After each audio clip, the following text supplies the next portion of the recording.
All right, this is another life lesson. Always do an A job. I want to tell you a story.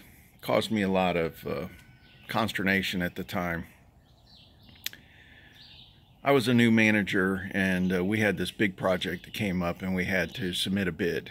And so they send you go to this meeting. They give you a bid package. They walk you through the whole thing.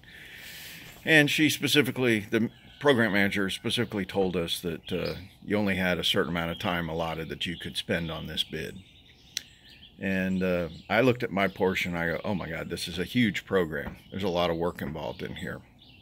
And we also had only a allotted amount of time, like we were supposed to turn this in like the next day or something.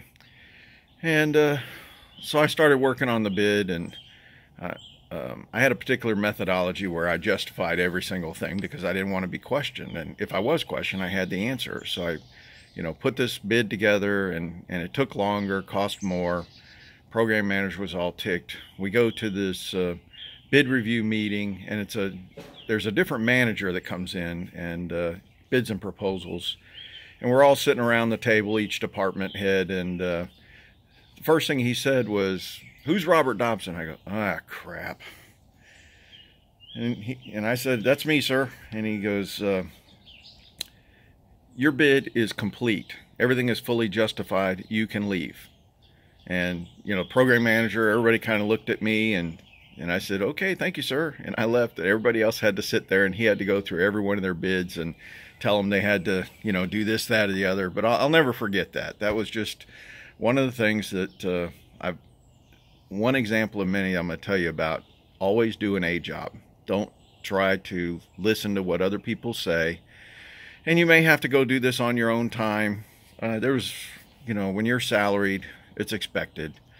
I took work home a lot over the years.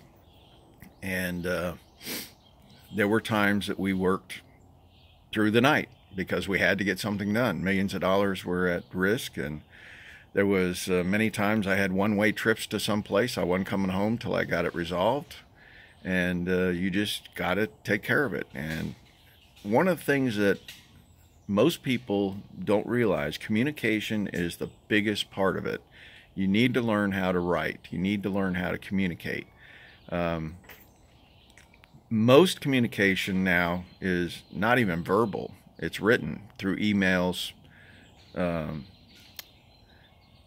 And I'm telling you, working with other companies, it's all about being professional and being accurate and no emotion. That's another thing where a lot of people fail. Too much emotion. You just need to be stating the facts.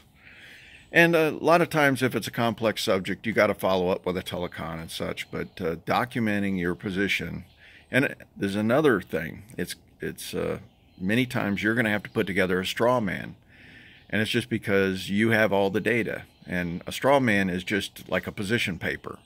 You sit down, you write everything down that you know. You say, okay, here's the way I see it. This is what I think we need to do, and then be prepared because everybody's going to try to knock it down. And it's important that they do that because you're trying to put together the best plan possible.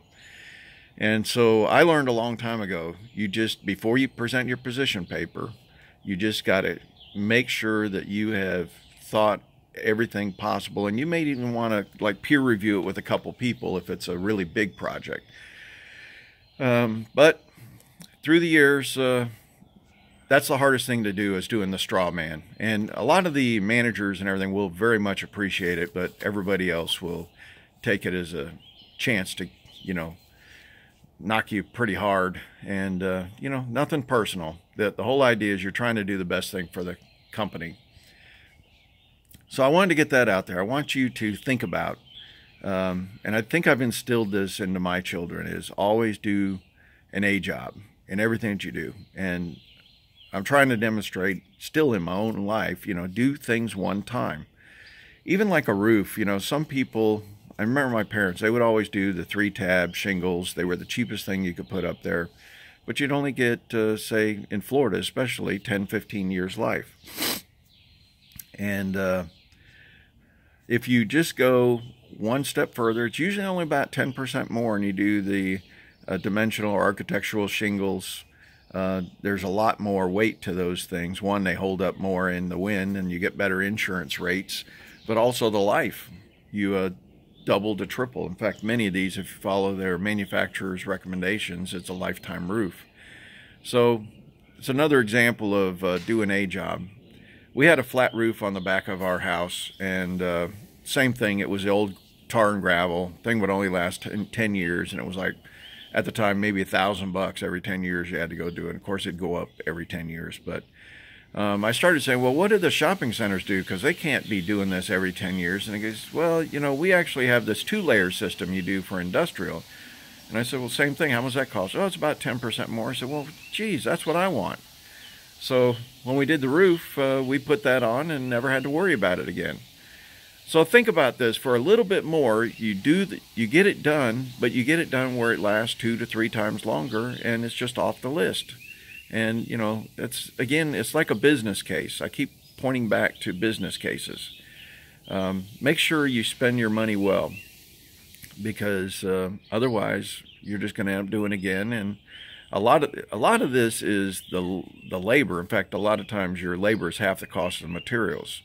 So just adding a little bit more materials, a little bit labor, you come out way ahead because you don't have to do it again in 10 years. So everything that you do, think about doing an A job. Try to figure out how, you know, the professionals do it, and do it that way, because there's a reason why they're doing it. In business, we called it killing the problem. You don't ever want to talk about it. So you get down to the root cause, you address the root cause, and you kill the problem, because problems cost money, and you just want it off the list. All right, well, I hope you're doing well. I hope you're having a great day. I hope everybody's treating you well. And God bless.